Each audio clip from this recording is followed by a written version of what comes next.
¿Escuchas? ¿Hace frío ahí dentro? ¿Cuánto tiempo dices que lleva? Media hora. ¿Media hora sin hablar?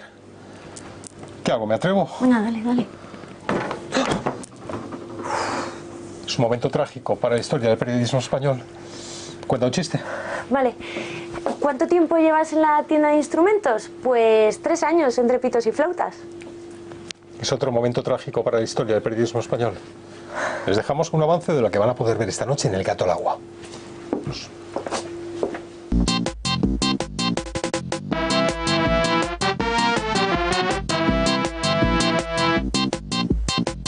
Ya es el momento de dar paso a Gonzalo Bans y El Gato al Agua. Por cierto, mañana Intereconomía se vuelca con la investidura de Trump. Si necesitan información ya, pues www.presidentetrump.es. Y cuidado con las castañas asadas, producen gases, muchos. ¿Verdad, Cris? Y si han llegado hasta aquí, hasta el próximo jueves. Gracias por nada. ¿Escuchó usted qué se dijo allí? Los diferentes elementos que estamos teniendo ahora mismo que se confabulan y que son típicos de invierno, pero claro, supondría un incremento pues de unos 100 euros al año. Estaríamos hablando de un pago de 7-8 euros más al mes en el recibo de la luz. ¿Eso lo escuchó usted que se dijo allí? No recuerdo la literalidad de lo que se dijo.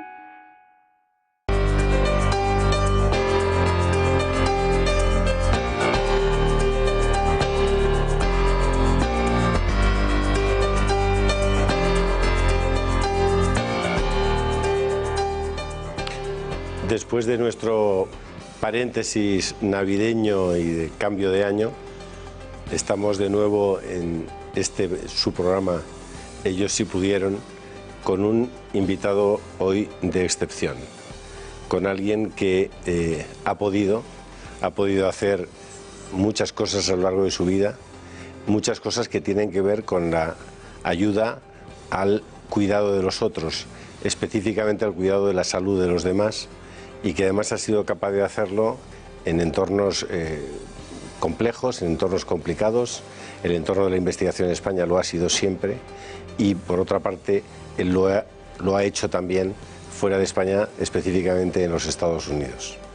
No hace falta realmente presentar a Mariano Barbacid, porque es una persona más que conocida y más que reputada, especialmente en todos los ambientes científicos en España, pero tenemos que, como no puede ser de otra manera, que presentarles esta noche a todos ustedes a Mariano Barbacid, oncólogo molecular, investigador, hombre galardonado desde todos prácticamente los rincones y desde todos los ámbitos, y una persona que ha dedicado su vida al estudio del cáncer específicamente. Don Mariano, buenas noches. Muy buenas noches. Un placer y un honor tenerle aquí en Ellos si pudieron. Placer es mío. La verdad es que hay pocas personas que puedan presentar un currículum vitae tan intenso, tan prolijo, tan fascinante como Mariano Barbacid. Bueno, a mí nací con un defecto, y es que me gusta trabajar. Me gusta mucho lo que hago, y bueno, y es una dedicación, como a todos los que nos gusta nuestra profesión, nuestros objetivos, pues trabajamos a gusto. ¿Cómo nace esa vocación, Mariano, de investigador, y especialmente de investigador en temas oncológicos? Tengo que contestar primero a cómo nace el interés por la investigación, porque eso realmente fue mi primera curiosidad. Siempre me ha interesado el saber el porqué de las cosas, por qué pasaban las cosas. Primero me interesé, siendo todavía un niño, poco por el universo, ¿no? De dónde venimos, cuando empieza el universo, el Big Bang, ¿no? Lo que pasa es que luego las matemáticas, la física son duras y no se me daban bien, pero no de forma excepcional, y entonces tuve la suerte de conocer a dos profesoras que me enseñaron química y bioquímica, y aquello pues me fascinó, y entonces pues me decanté por la bioquímica. Y después el cáncer, pues un poco como dicen los montañeros, ¿no? ¿Por qué escala usted esa montaña? Pues porque está ahí. Es decir, el cáncer es la enfermedad que tiene la segunda en mortalidad y la primera en morbidad. Y bueno, es un reto que para cualquier persona interesada en conocer los secretos del cuerpo humano, de nuestra fisiología, de por qué somos lo que somos y por qué funcionamos como funcionamos, pues me dediqué por el cáncer.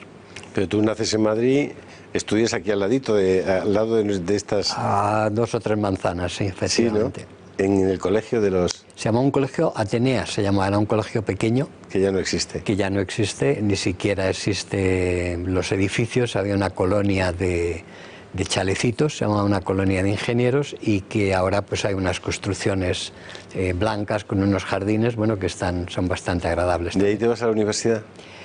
De allí, bueno, hice un año en el Colegio Alamán y después ya fui a la universidad, sí. ¿Y en qué universidad te gradúas? En la Complutense, soy tan antiguo que entonces no había otra. ¿En qué especialidad? Yo hice químicas y luego la especialidad de bioquímica. Porque precisamente medicina, no me incliné por medicina porque, sobre todo en aquella época, en medicina no se ahondaba en el porqué de las cosas. La bioquímica sí que era una asignatura de primero de medicina, entonces. Entonces, efectivamente, me acuerdo que la daba un catedrático llamado Tamarit, que era uno de los más duros de la carrera. Nosotros no, nosotros la dábamos ya como especialidad. El catedrático en mi época era don Ángel Martín Municio. En Pamplona, que era la referencia de dureza en primero de medicina, era Esteban Santiago, que era el catedrático de bioquímica, ¿no? Era si pasabas aquello prácticamente sí, ya...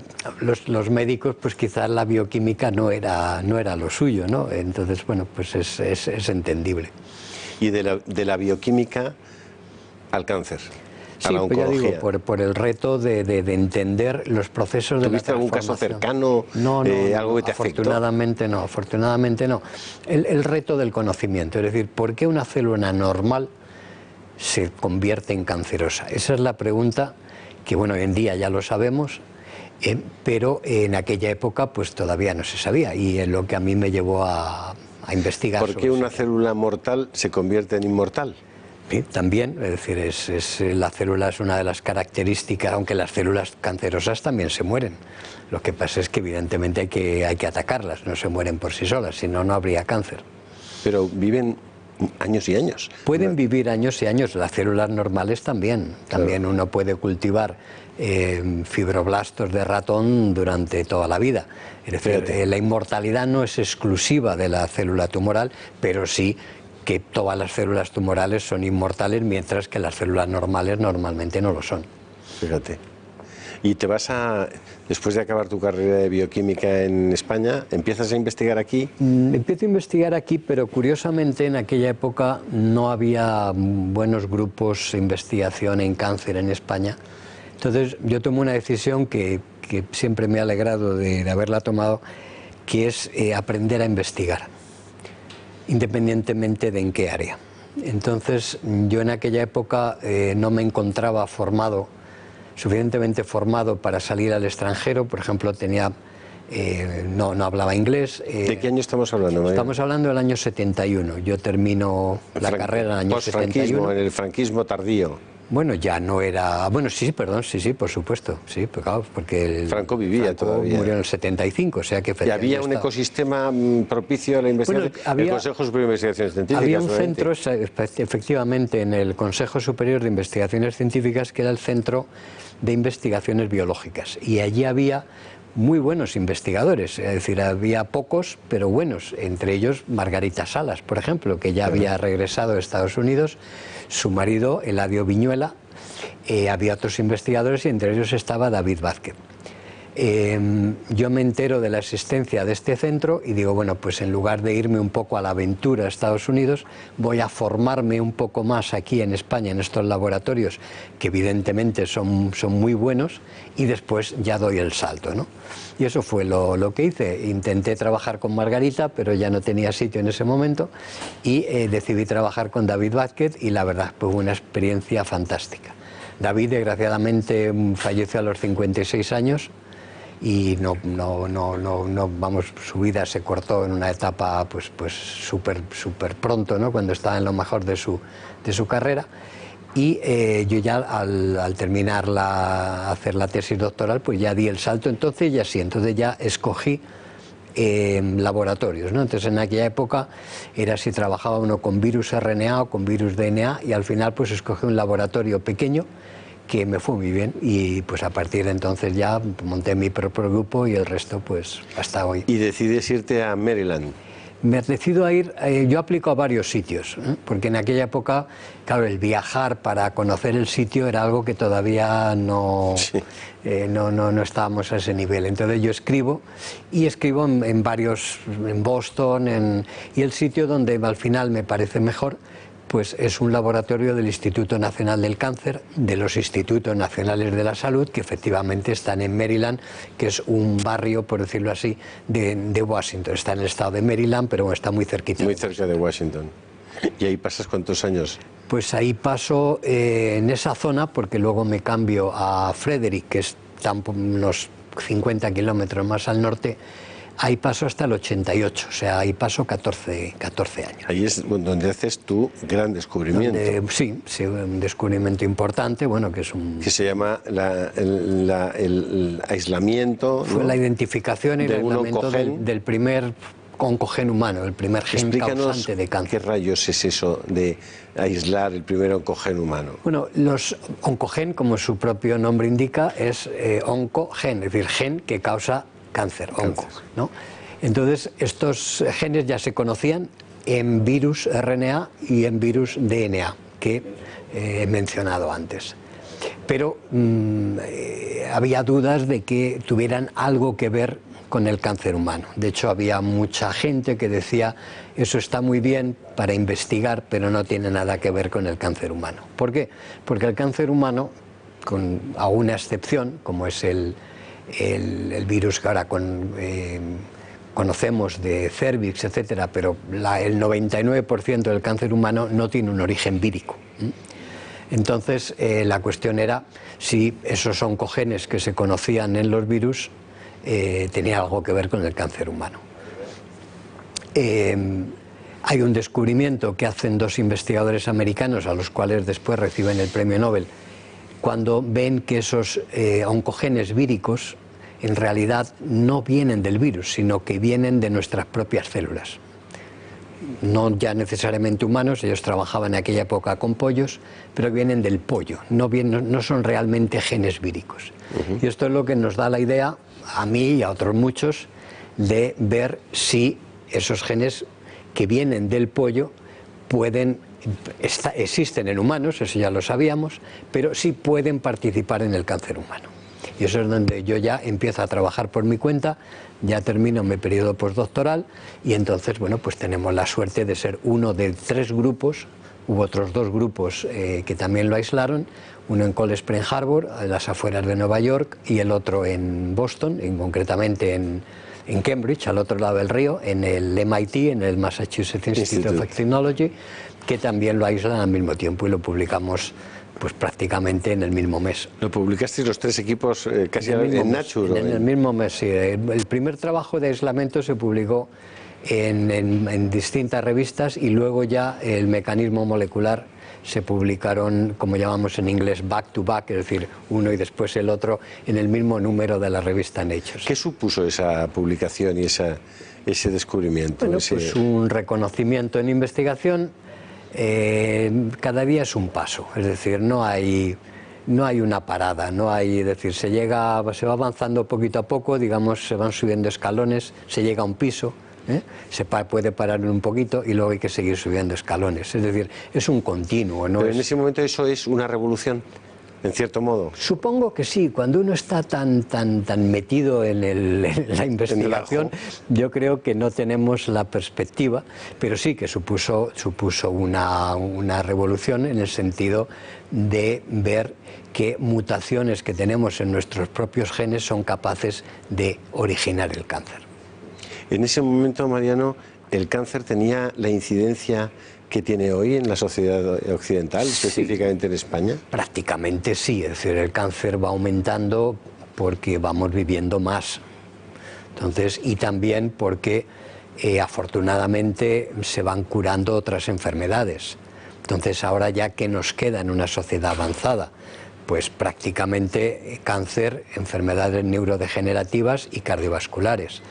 Las cardiovasculares han bajado muchísimo gracias a que es mucho más sencillo controlar el sistema cardiovascular. Con ello no quiero quitarle mérito a los investigadores de ese área, y hay muy buenas medicinas que nos controlan la presión arterial, nos controla el colesterol, etcétera. Desgraciadamente no podemos decir lo mismo en cáncer. Cáncer todavía las medicinas, creo que algún día alguien mirará estas medicinas y dirá, eso eran venenos. Es decir, vamos a hablar de eso ahora. Todavía nos queda muchísimo que avanzar en las medicinas del cáncer. Hoy es difícil encontrar a alguien que cuando escucha la palabra cáncer, que en realidad cuando hablamos de cáncer hablamos de cánceres, no ponga inmediatamente sus oídos despiertos, porque es un tema que a todos nos importa y nos interesa, porque todos de alguna forma directa o indirectamente nos va a afectar. Mientras ven unos minutos de publicidad, preparamos esta segunda fase. Hasta ahora.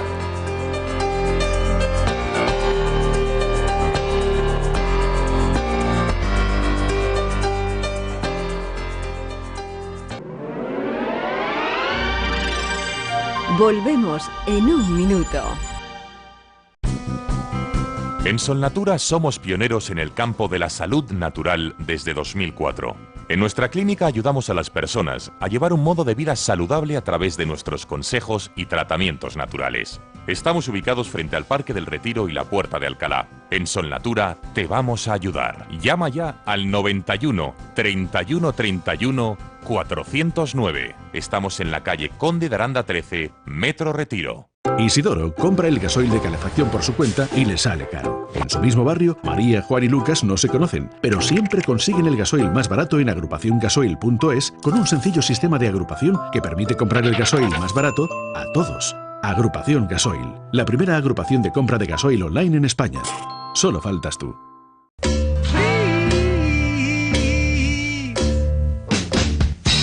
Despiértate con la mejor información y el más completo análisis de la actualidad. Cada mañana de 8 a 10 y media llamamos a las cosas por su nombre sin pelos en la lengua. Escucha Buenos Días España en la cadena de emisoras de Radio Inter y en Intereconomía Televisión. Buenos Días España.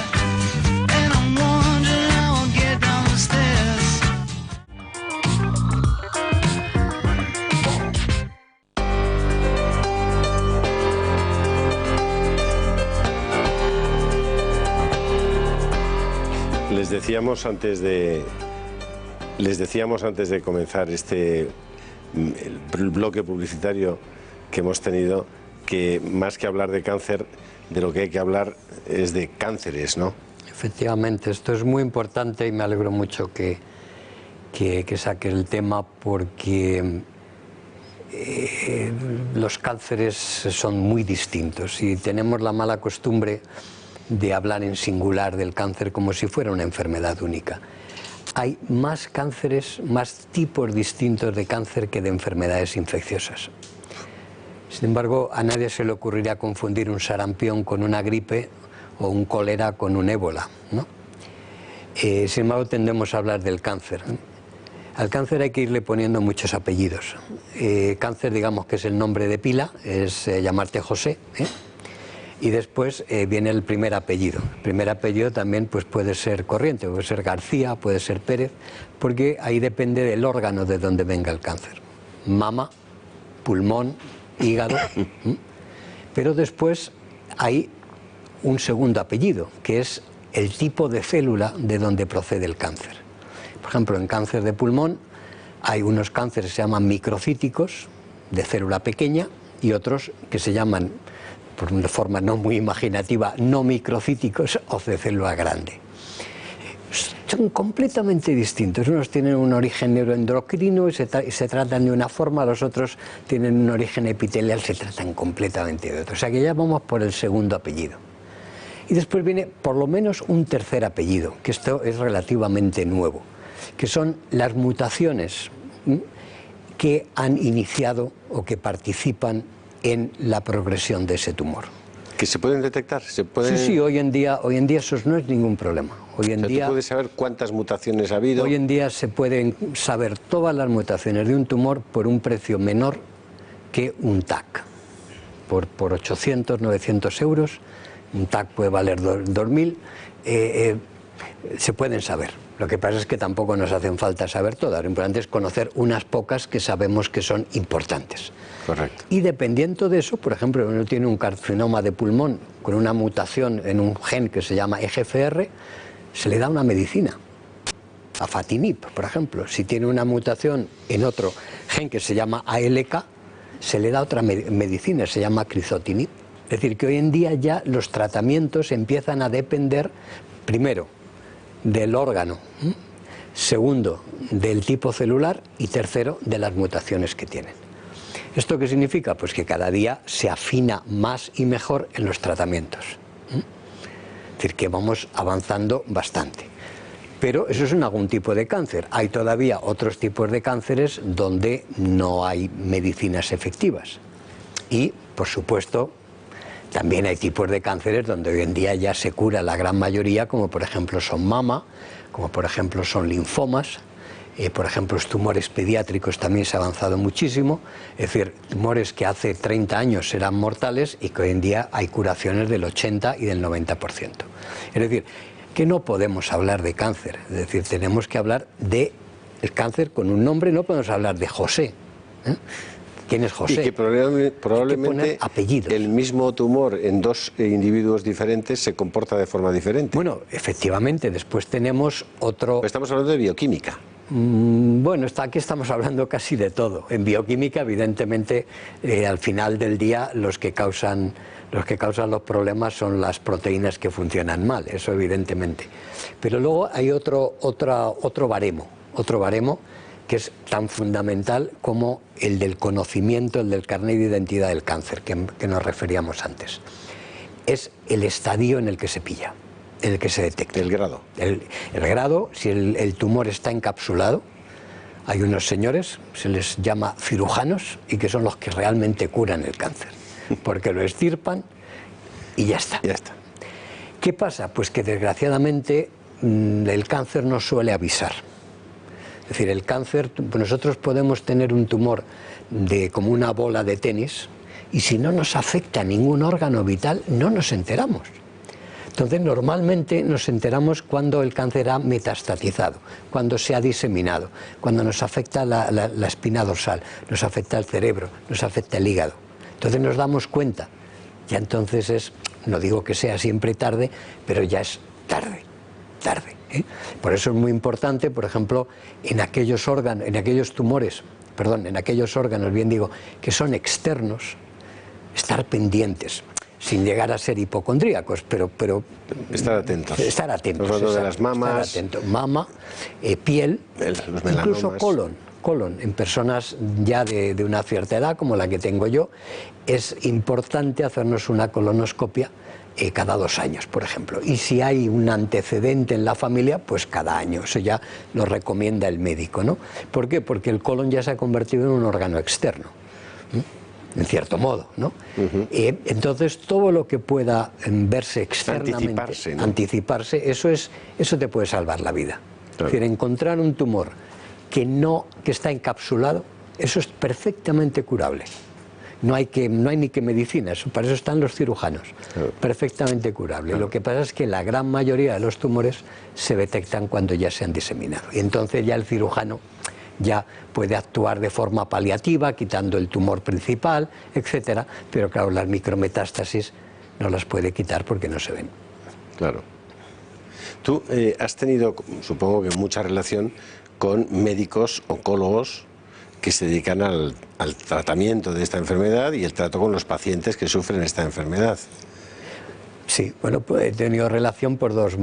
Primero porque a mí me gusta, o sea, lo que a mí me motiva es entender el porqué, pero evidentemente el objetivo es poder llegar al paciente. Yo al paciente no puedo llegar, yo no soy médico, tengo que trasladar transmitir nuestros conocimientos a los médicos, ¿no? Y los médicos también a nosotros, porque los médicos nos tienen que decir cuáles son sus problemas, es decir, es una información que tiene que ir en los dos sentidos. Los unos sin los otros no, ¿eh? Es decir, el médico sin investigación puede curar, pero no puede avanzar. Y los investigadores sin médicos, pues nos quedamos curando el cáncer a los ratones, cosa que tampoco es en sí un objetivo, es un medio, pero nunca un objetivo. Entonces nosotros siempre cuando trabajamos con modelos animales.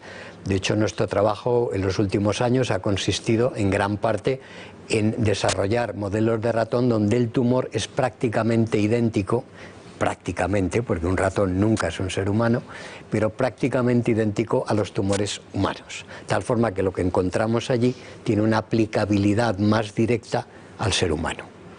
Nunca directa, más directa. O sea, quiero decir, nunca es igual, pero cuanto más parecido sea, más valor tendrá lo que descubramos en un ratón para luego podérselo transmitir al médico y que lo pueda pasar al paciente. Ese es un poco el modus operandi de la investigación actual. En el diálogo con los clínicos, ¿te has encontrado con casos extraordinarios en este mundo del cáncer? ¿Casos extraordinarios en qué sentido? Tumores que no tenían precedentes, curaciones que dices, ¿cómo ha podido ocurrir? En ese aspecto nosotros no entramos en ese tema, porque las excepciones, aunque se dice la excepción no hace la regla, las excepciones, pues al investigador lo que tiene que procurar es encontrar algo que sirva para un determinado tipo de tumor. Es decir, si ha habido una curación milagrosa, pues ahí se ha quedado. No esa parte, porque además es muy difícil de investigar. Nosotros no vamos detrás de casos puntuales, sino detrás de casos genéricos. Frente al cáncer, normalmente de lo que se ha hablado, hasta donde yo conozco, y no conozco excesivamente, pero hasta donde yo conozco, siempre se ha hablado de la radioterapia, se ha hablado, por supuesto, de la cirugía, de la radioterapia, de la quimioterapia, y ahora se habla de la inmunoterapia. Efectivamente. Cuéntanos un poco ese íter. La radioterapia es una tecnología que es muy útil en determinados tipos de tumores. Ha habido avances muy importantes. Lo que pasa es que estos avances tienen lugar desde la física, porque cada vez se hacen máquinas mejores, pero el problema de la radio es que es muy tóxica. Quema. Y, claro, entonces el secreto de la radioterapia está en la precisión. Claro. Y la precisión viene de la física, aquí no hay bioquímica. Claro. Entonces es un área que, vamos reconociendo su gran importancia, no es un área que yo trabaje. La quimio, ¿pero se avanza mucho en la radioterapia? Creo que sí, que sí, vamos, a mí me consta que en algunos tipos de tumores sí. Lo que sucede con la radio, volvemos a lo de antes, que una vez que el tumor se ha metastatizado, pues la radio no puede atacar al micrometástasis porque no sabemos dónde están. No las podemos detectar. Entonces, la radio para la metástasis pues no es excesivamente útil. Pero vamos, hay muchos tumores donde todavía se sigue dando radio, y en la radio es decir, se están avanzando muchísimo en aparatos cada vez mejores, cada vez producen menos toxicidad. O sea que avances me consta que ha habido, pero yo no soy un experto en ese área. Entonces vamos a la quimio. Vamos a la quimio. La quimio es lo que hoy... ¿Por qué tiene tan mala prensa? Bueno, pues muy sencillo, porque la quimio mata a las células tumorales y a las normales. Es decir, la quimio ataca procesos celulares básicos, fundamentales, como por ejemplo la replicación del DNA. Nuestro genoma, cada vez que una célula se divide, durante esta conversación que estamos teniendo, sobre todo en nuestro intestino y en nuestra sangre, se nos han dividido cientos, miles de moléculas en este ratito. Entonces, es un proceso que es absolutamente esencial para la vida. ¿Qué sucede? Que si atacamos la replicación del DNA, sí matamos a la célula tumoral porque se divide más deprisa, pero también atacamos a la célula normal. Hay una pequeña ventana terapéutica que nos permite al oncólogo clínico operar, pero si pasas esa ventana por arriba, has matado al paciente, es decir, hay una toxicidad intolerable. Y si pasas por la ventana para abajo, no tienes efecto. Entonces, claro, el oncólogo se mueve en unos rangos pues realmente donde no hay mucha capacidad donde cada organismo es diferente, además. Cada organismo es diferente, no es lo mismo tratar con quimio a una persona de 50 años que una de 85, ¿no? Es decir, todo eso luego ya es el clínico el que realmente tiene que manipular para encontrar las concentraciones óptimas. Pero esos compuestos, si se dan a concentraciones suficientemente elevadas, matarían a un paciente, porque son tóxicos, nos afectan procesos metales pesados. Esenciales. Bueno, los platinos es una de las quimios, los taxanos que vienen de la corteza del tejo, ¿no? O inhibidores de la replicación, es decir, hay muchos compuestos tóxicos, por ejemplo, de productos naturales. En España tenemos una compañía, Farmamar, que patentó John Delis y ya se está aplicando. Y está funcionando. Bueno, el problema de todo esto es que funcionan un poco. Pero no en algunos casos, digamos. En algunos casos mejor, en otros peor. Es lo que más se utiliza hoy en día. Es decir, hoy en día la quimio se da a prácticamente casi todos los pacientes de cáncer. ¿Por qué? Me puede preguntar. Porque no hay nada mejor. No porque sea bueno, sino porque no hay nada mejor. Entonces, lo que viene siguiente viene las terapias dirigidas, que ya son moléculas específicas contra proteínas específicas, ya no son contra todo es disparar ya disparas a lo que está mal. Exactamente. ¿Es la panacea? No. ¿Por qué? Porque esas proteínas, primero, los fármacos atacan también a otras cosas que no, es decir, hacer un fármaco específico total es muy difícil. Pero también esas proteínas que están mutadas en cáncer son muy parecidas a las normales.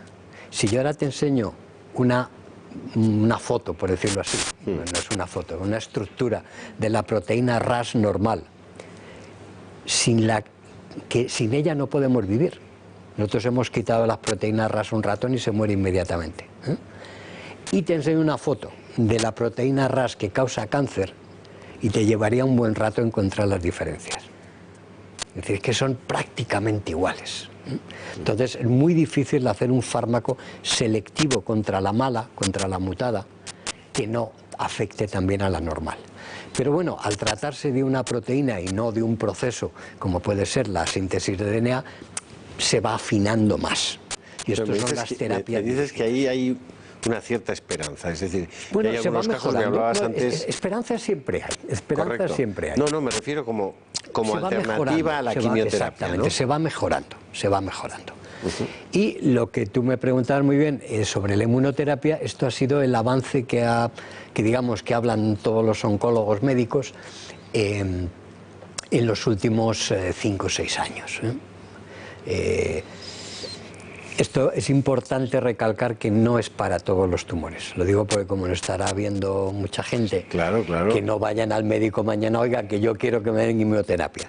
La inmunoterapia ha tenido lo que se llaman, no sé cómo lo dirán, que se dirá en castellano, porque nosotros tenemos el inglés como nuestro idioma de trabajo, pero se llaman los anticuerpos contra los checkpoints o puntos de chequeo, sería la traducción literal.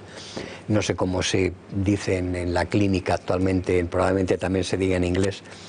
Estos anticuerpos están funcionando muy bien en melanoma. Si alguien tiene un melanoma metastásico, esto lo va a recibir. Vamos, inmunoterapia. Inmunoterapia. ¿Se está aplicando en España? Sí, sin duda. Y está también teniendo bastante actividad en un porcentaje que puede variar entre el 20 y en algunos casos hasta el 50% de tumores de pulmón. Pero en el caso de los tumores de pulmón todavía los tratamientos son relativamente recientes y no hay estudios a largo plazo. En melanoma ya hay estudios casi a 10 años y ya hay personas que están curadas, o sea, curadas con mayúsculas. Supervivencia de 10 años. Curadas con mayúsculas. Y en pulmón de 3 años, me decías. En pulmón, sí, 3, 4 años en los sudamericanos, donde Pero que es mucho. Que es mucho, por supuesto, y es un avance importante. Lo que sucede es que la mitad de las personas no responden. Correcto. Como mínimo. Pero las que responden... Las que responden tienen menos efectos secundarios y parece que duran un poco más las respuestas. Fíjate. Y tiene un pequeño problema, y es que son muy caros estos tratamientos. Entonces, bueno, las autoridades sanitarias tendrán que lidiar con este problema. Lo importante es que están ahí y que hay personas que se están beneficiando. Pero también es importante que los telespectadores que nos ven sepan que hay muchos tumores contra los cuales estos anticuerpos no tienen efecto todavía. Pero todo esto es como todo, abre una vía de investigación y que es probable que se encuentren otras moléculas a las cuales podamos atacar y se pueda utilizar, dar un espectro más amplio de uso a la inmunoterapia. ¿Se está acelerando realmente la investigación y el descubrimiento de nuevas...?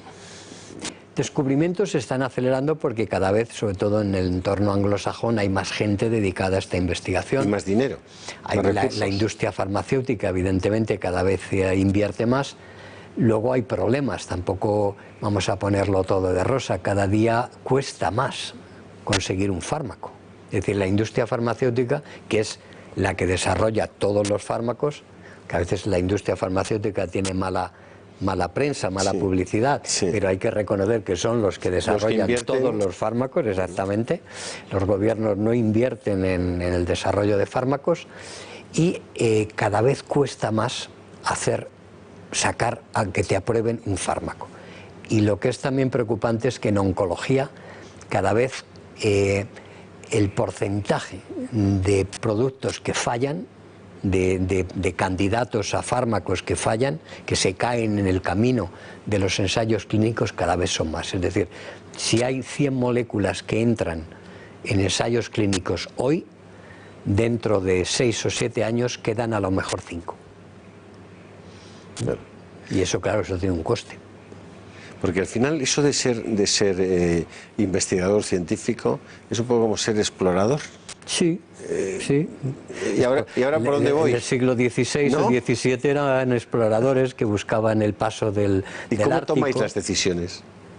Bueno, nosotros ¿por dónde ir? lo que en el mundo de la biomedicina, porque no todas las investigaciones son iguales, en el mundo de la biomedicina somos todavía muy artesanos. Es decir, la unidad de investigación es un grupo en Estados Unidos de 20 a 30 personas, los más competitivos. En Multidisciplinar. No, es decir, que bajo un jefe hay 20 personas, normalmente técnicos, doctorandos, postdoctorales y un investigador intermedio, o sea, ya estable, ¿no? Que en este caso serían todos con la misma especialización. Sí, todos, bueno, pueden venir, uno puede venir de farmacia, el otro de biología, el otro de medicina, sí, se puede buscar un poco, pero todos están centrados en el mismo problema, ¿no? Entonces, ¿hay una cabeza que toma las decisiones? Sí, bueno, evidentemente no es una cabeza solo, todas cabezas contribuyen, pero bueno, hay uno que por decir así, toma las decisiones finales, ¿no? Sería el jefe del laboratorio. Y hay muchísimos de estos laboratorios, ¿no?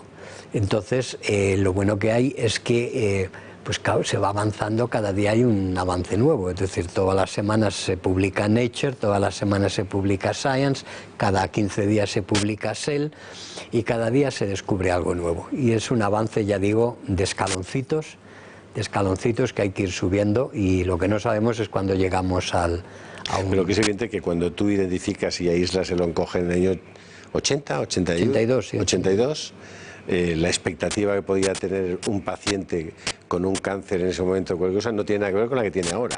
Efectivamente, pero también es importante decir que aquel descubrimiento todavía, desgraciadamente, que esto es un poco haciendo referencia al título de este programa, que nos gustaría haber podido más, efectivamente. ¿Te parece poco, Mariano? Nos parece poco, sí. Siempre que haya personas muriéndose de cáncer contra las que no tenemos medicinas eficientes, nos tiene que seguir pareciendo poco. Sin embargo, hoy la esperanza, plantear el tema en positivo, la esperanza es enorme en muchos tipos de cánceres, ¿no? Por supuesto, ya digo que depende mucho del tipo de cáncer. O sea, que hay cánceres como mama, donde pues la esperanza ya es enorme, ¿no? Linfomas, pero hay otros que desgraciadamente la esperanza todavía deja mucho que desear. Son más complicados. ¿Y en qué has estado estos últimos años?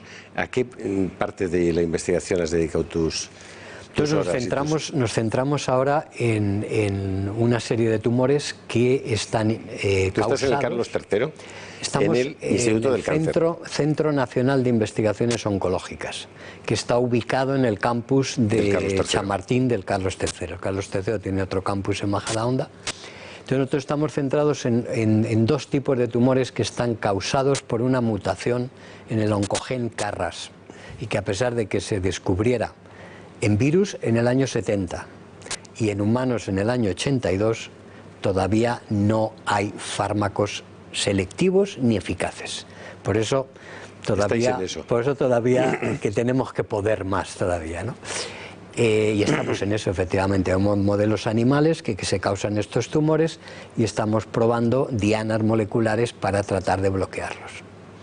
¿Y habéis tenido avances significativos? Hasta que no llegue a humanos, yo no lo llamaría significativo.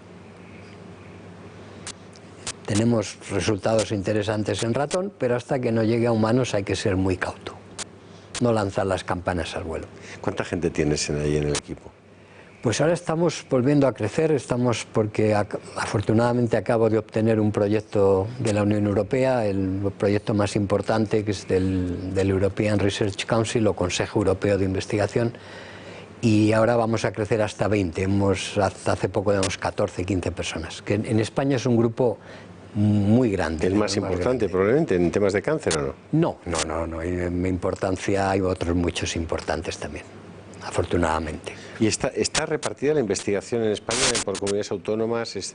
Generalmente está concentrada en Madrid y Barcelona, ¿no? Eso no quiere decir que no haya en sitios, digamos, más periféricos, grandes grupos. Por ejemplo, está el grupo de Carlos López Otín en Oviedo, en la Universidad de Oviedo.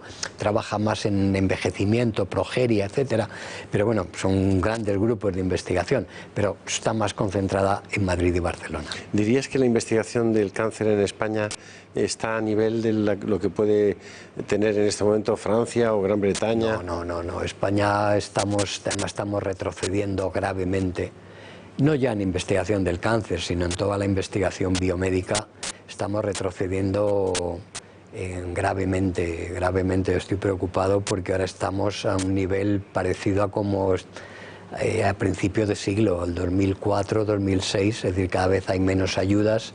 Entonces, los grupos que podemos conseguir dinero europeo, que podemos conseguir dinero de aquí y de allá, que nos pasamos más tiempo tratando de conseguir dinero que investigando, eso es una desgracia, pero es la realidad. En España se ha retrocedido mucho en estos últimos años, en general, no en cáncer, me refiero a la investigación biomédica. Entonces, España hoy en día, es decir, hubo un momento donde parecía que la investigación iba a potenciarse y ahora pues se está ralentizando. No podemos compararnos desde luego con Estados Unidos ni con mucho, ni siquiera haciendo una relación de poblaciones, y somos 7 veces más pequeños que Estados Unidos. Nuestra investigación no es 7 veces menor que la de Estados Unidos, probablemente sea, si no 70, no tengo números, ¿no? Inglaterra tampoco podemos compararnos. Hombre, Francia es otra cosa. La investigación realmente hoy en día está el mundo anglosajón es quien realmente lleva la cabeza. Vamos a dejarles descansar apenas un minuto y estamos con ustedes ahora mismo.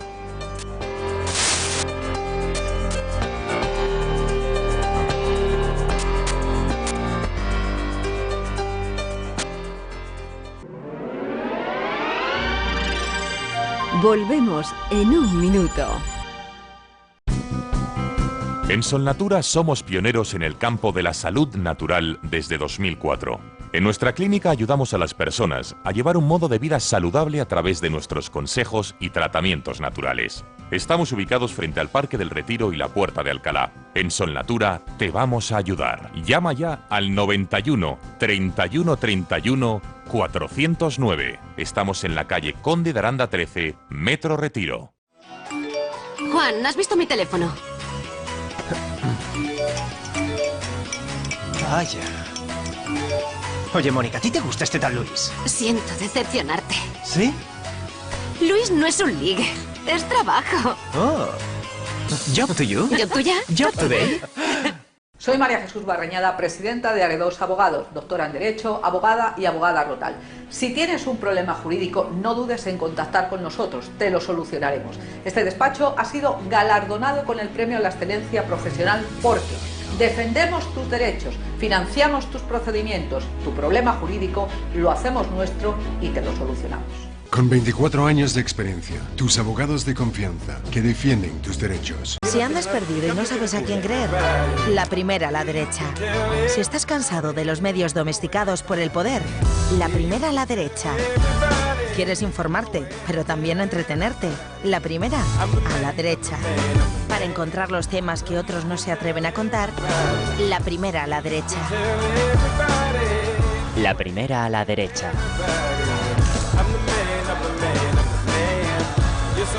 Gaceta.es. La primera a la derecha.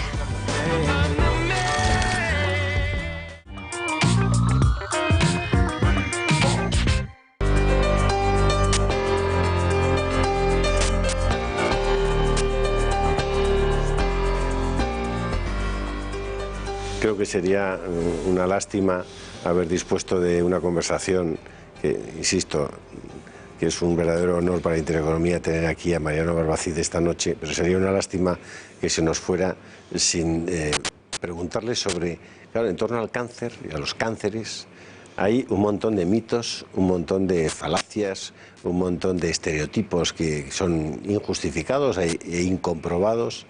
Y me gustaría que nos desmontaras un poco alguien que sabe de esto, porque yo creo que de estos temas es mejor hablar cuando uno sabe, como de casi todos, pero desde luego en un tema como el cáncer vale la pena preguntarle a aquellos que de verdad saben. Me ayuda a saber un poco. El cáncer causa mucho sufrimiento, las familias, las personas, y entonces siempre que hay sufrimiento hay personas desaprensivas que intentan aprovecharse de ello. A veces desaprensivamente, a veces porque puedan estar convencidos de que lo que venden es verdad. Pero sí que es cierto que alrededor del cáncer raro es el año que no salen 2 o 3 productos milagrosos. Eso habría que tirar de hemeroteca y podríamos comprobar cómo es una constante que cada año aparecen productos milagrosos, tanto de curas como al revés, cosas que causan cáncer, ¿no?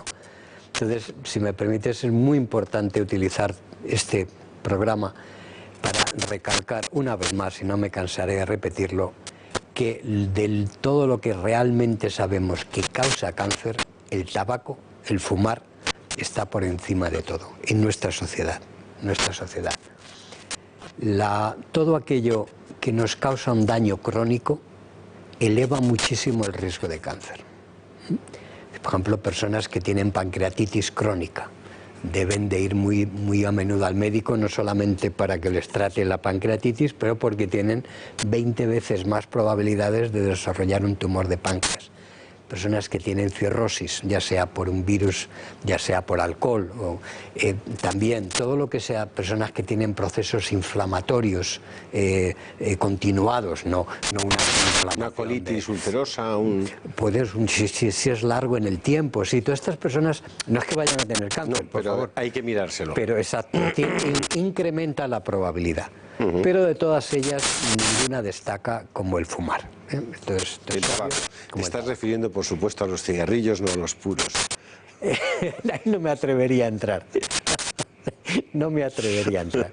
El fumar es malo y aumenta muchísimo las probabilidades. Evidentemente, se conoce por estudios epidemiológicos que desde cuando el hombre empezó a fumar después de la Segunda Guerra Mundial, el cáncer de pulmón es prácticamente desconocido en la primera mitad del siglo XX. Aparece a finales es decir, 30 años después de la Primera Guerra Mundial, cuando la Primera Guerra Mundial es cuando la gente empieza a fumar de forma masiva y el cáncer empieza a aparecer en los años 40 y los años 50. ¿Pudo ser una casualidad? Sí, pero no. ¿Por qué? Porque después de la Segunda Guerra Mundial empezaron a fumar las mujeres. Claro. Y a los 30 años, hoy en día en Estados Unidos, fallecen más mujeres de cáncer de pulmón que de cáncer de mama. No, todavía, porque todavía fuma más el hombre y también sigue fumando más el hombre que la mujer. Los datos todavía fallecen más hombres de cáncer de pulmón. Pero el dato importante que tienen que tener en cuenta las mujeres, que evidentemente toda mujer está preocupada por la posibilidad de tener un cáncer de mama, que sepan, sobre todo, ya digo, las que fuman, las que no fuman no, las que fuman que tienen más probabilidades de morir de cáncer de pulmón que de cáncer de mama. Es decir, la incidencia de cáncer de mama es más alta, pero no la mortalidad, porque el cáncer de mama se cura y el cáncer de pulmón mucho menos. Entonces, eso es muy importante, es decir, que la gente sepa y quiera fumar, que fume. Pero que sepa que está aumentando un riesgo más de 1000 veces la probabilidad de tener un cáncer de pulmón. Cáncer de pulmón, evidentemente otros cánceres no, pero cáncer de pulmón, cáncer de vejiga, están directamente unidos al fumar.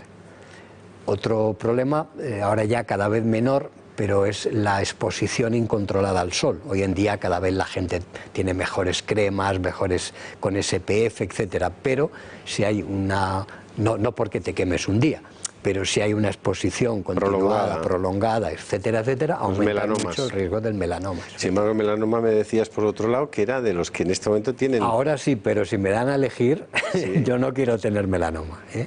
O sea, una cosa es que haya estos nuevos anticuerpos que están funcionando muy bien y otra cosa es que tener un melanoma metastásico es muy serio, ¿no? Es decir, no hay que banalizar el porque haya un buen fármaco, ¿no? Entonces, esto es importante que la gente sepa dónde está el riesgo, ¿no? En cambio, a mí me pregunta muchísima gente por el estrés, por la comida. Sí. Con las dietas que tenemos hoy en día tan variadas, que la comida no le va a afectar. Los aceites, las grasas, los... Es decir, siempre que la comida, nuestra dieta mediterránea, la comida sea variada, que no abusemos. El otro día me preguntaba, las carnes, decían, las carnes que eran... Las carnes rojas hay una correlación con el cáncer de mama, pero no está claro que sean las carnes rojas. Sí, no hay una correlación. Voy a contar una anécdota. Hay un epidemiólogo inglés muy famoso, Sir Julian Pito. Entonces, esta persona puso una gráfica en la cual había una correlación directa entre el consumo de carne roja y el desarrollo de cáncer de mama en mujeres de todo el mundo. Y había una correlación realmente impresionante. Entonces él dijo, ¿les he convencido? Todos, sí. Y dice, ahora les voy a poner esta. Y puso la misma correlación con la altura de las mujeres. Y era la misma. Entonces él lo ponía para decir, tengan ustedes cuidado con las estadísticas y cómo interpretarlas. ¿Por qué? Porque la mujer nórdica y de seguido por la americana es la que más tiene cáncer de mama. Mujer japonesa, del sudeste asiático, muy poco cáncer de mama. Entonces hay una correlación efectivamente entre el consumo de carne roja, pero también la hay en la altura. ¿Cuál de las dos interviene? Las dos, ninguna, es decir, que hay que tener cuidado, ¿no?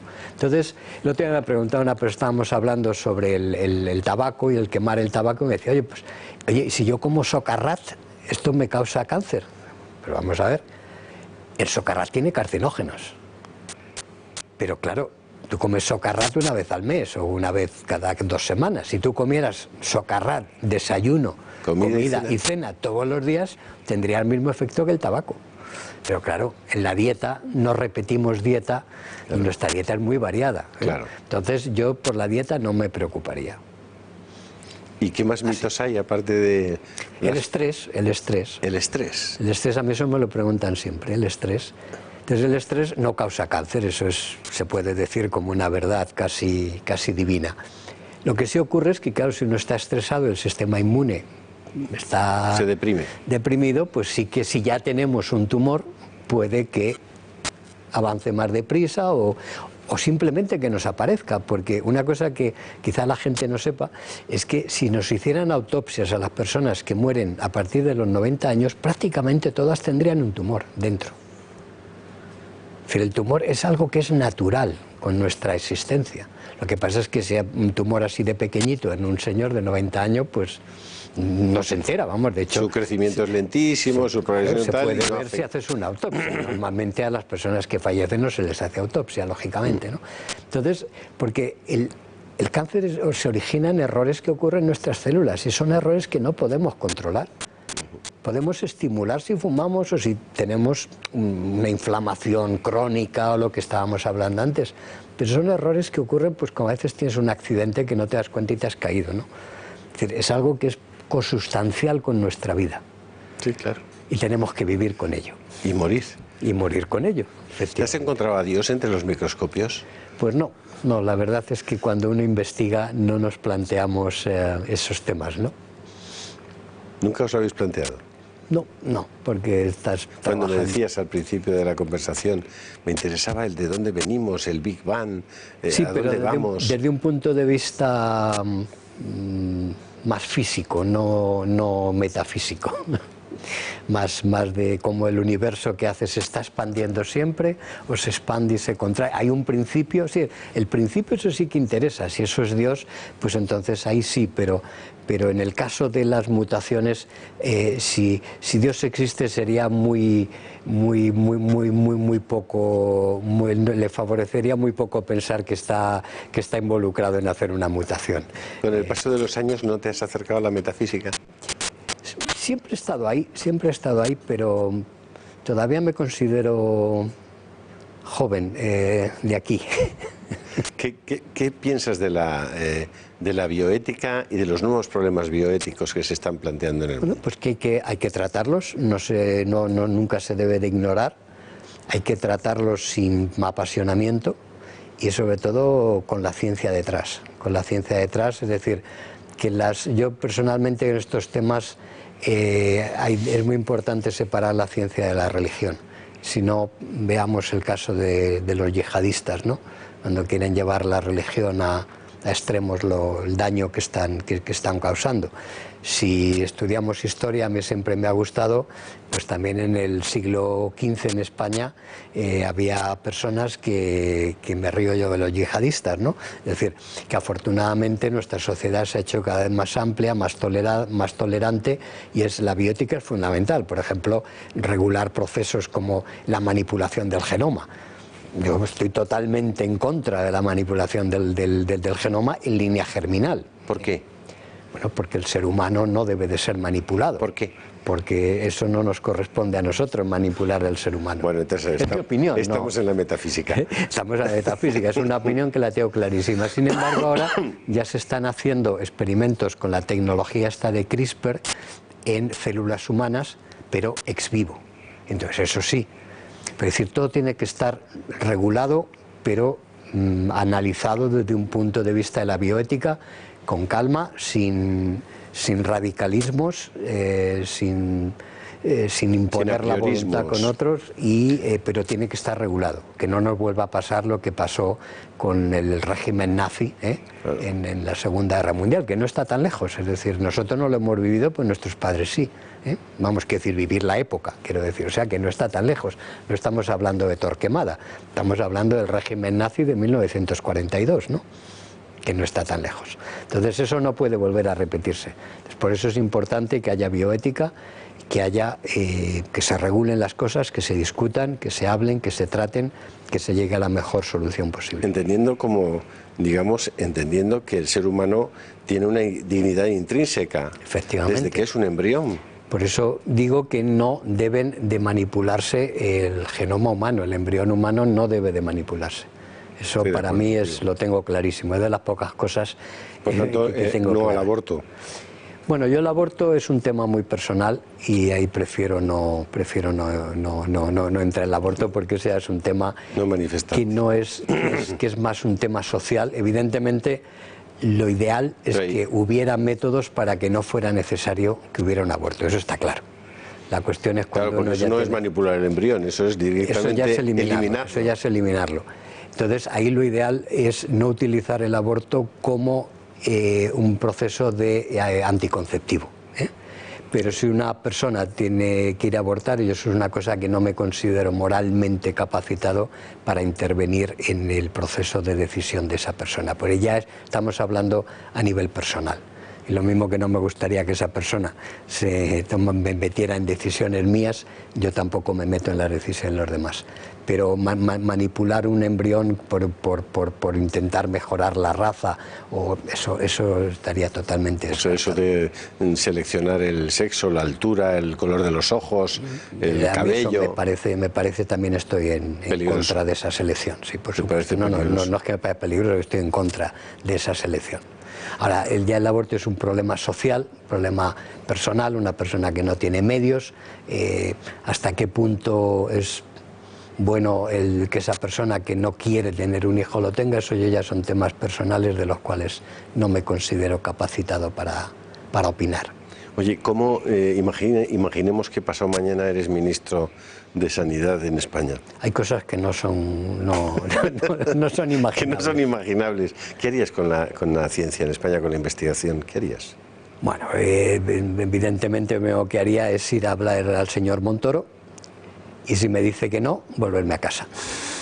¿Para qué perder el tiempo? Necesitamos muchos más medios. ¿Para qué perder el tiempo? Evidentemente necesitamos otro sistema, reorganizarlo, etcétera, pero sin más medios no se puede. Administrar miseria no es algo lo que esté interesado. Por eso digo, si mañana, usted, ministro de Sanidad, diría, un momento, voy a llamar al señor Montoro. ¿De cuánto disponemos? ¿Cuánto disponemos? Pues mire, no se puede aumentar el presupuesto. Pues muchas gracias, encantado de hablar con usted. Hay mucho talento personal, ¿verdad? ¿Perdón? Hay muchos investigadores de gran talento en España. Sí, pero no necesariamente un gran investigador es un buen gestor. Son dos cosas que no tienen por qué ir unidas, no. O sea que...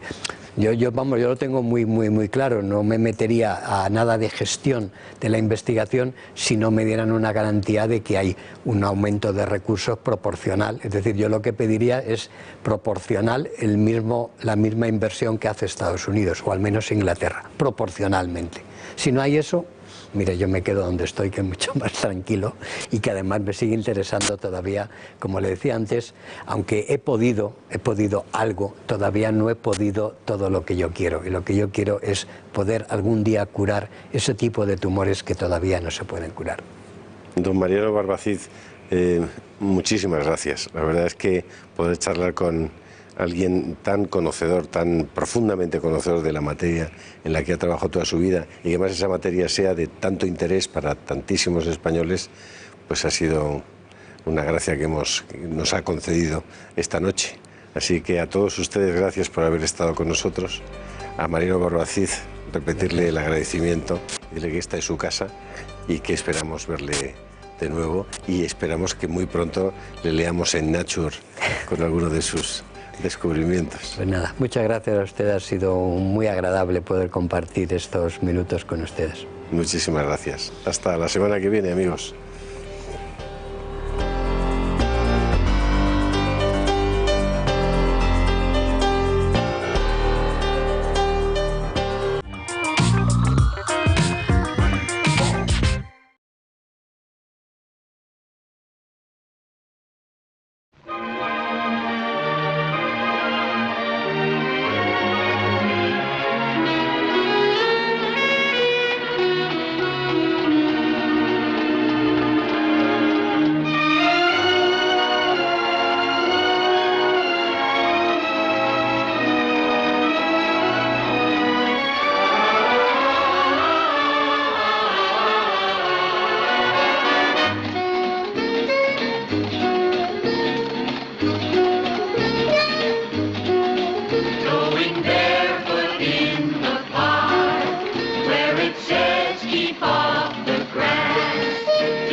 Bareheaded in the rain, for a midwinter daisy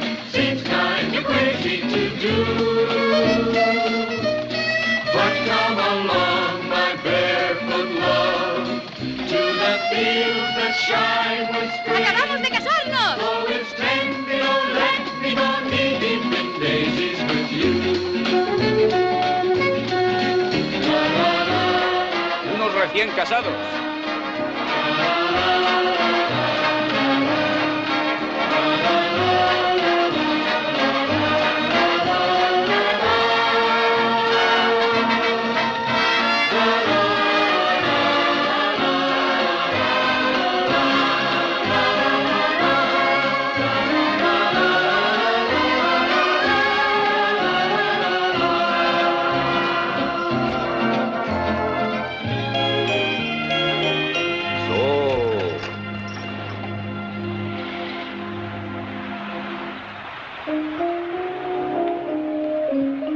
El Hotel Plaza, señores.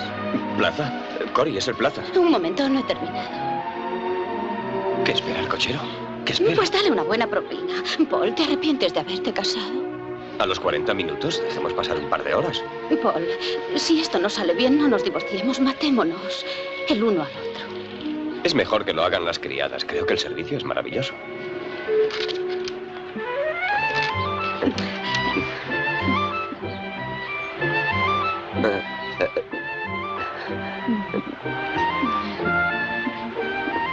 Tenga. Gracias.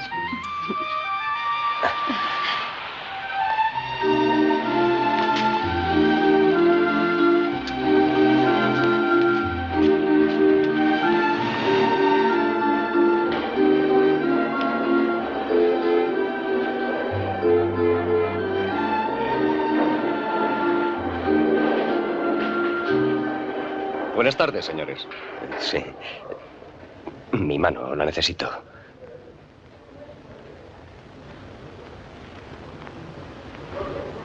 Señor Paul Brother. ¿Sí? ¿Se queda la señora Brother con usted? ¿Mi madre? Oh, señora Brother, sí. Señor y señora Brother. ¿Cuánto tiempo se quedarán con nosotros, señor Brother? 6 días. ¿Y sus noches? Es un placer alojarles en el Plaza. 449.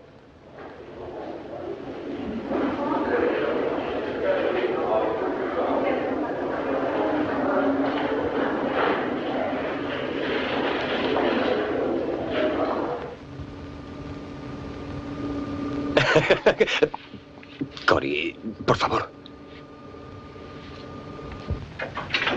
Por aquí, señores. Perdonen. Señor Adams, espero que no olvide que ya no tengo 15 años. Cory, ¿por qué has dicho eso? Esa gente es muy empingorotada. ¿Así viviremos durante los próximos 50 años? ¿Solo vamos a estar casados 50 años? Es muy poco. Eso nunca se puede predecir. Paul, creo que no seré una buena esposa. Pero no te enfades conmigo. Te quiero muchísimo. Y seré muy cariñosa. Entonces, entremos. La habitación cuesta $30. Está bien, empecemos nuestra vida matrimonial. Buena suerte, Paul. Buena suerte, Cory.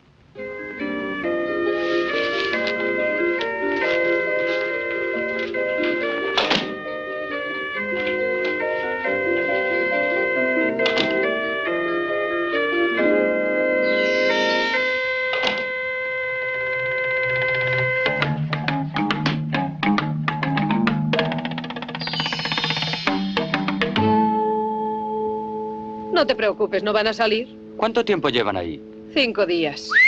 Han batido el récord del hotel. El de convenciones es de 5 días. El de estos casos, 9.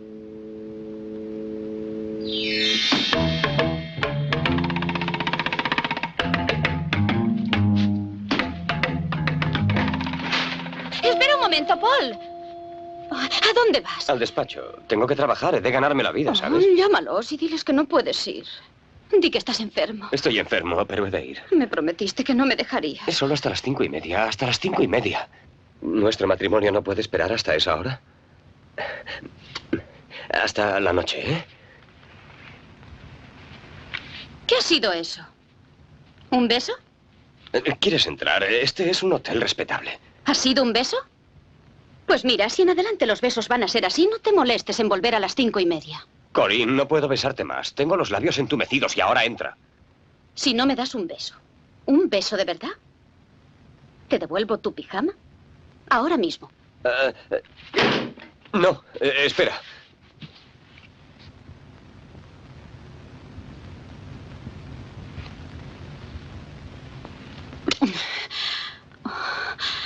No puedes venir antes.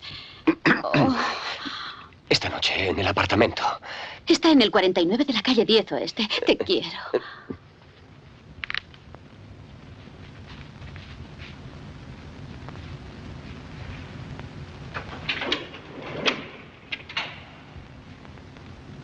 Gracias, señor Dooley. Si viene otra vez a Nueva York, llámeme.